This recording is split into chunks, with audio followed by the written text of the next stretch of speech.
So a windstorm just came through and tore 2/3 of my tree down. I've already lopped it up, broke it into pieces, and I gotta clean up this right here, cut all this back to keep bugs and viruses and mildew from getting in there and damaging the tree. Cut it back, and I'm gonna coat it with some tree paint. And when a tree goes through this much damage, usually the roots where that's coming off, all the roots over here, hey Jessica, all the roots over here are going to try to push up baby trees. So I pulled all the mulch back, clean it up a little bit.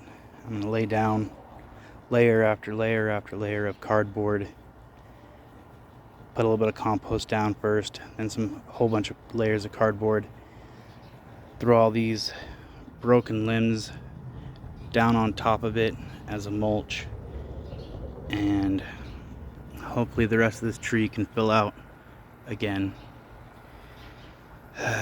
It sucks, but it happens.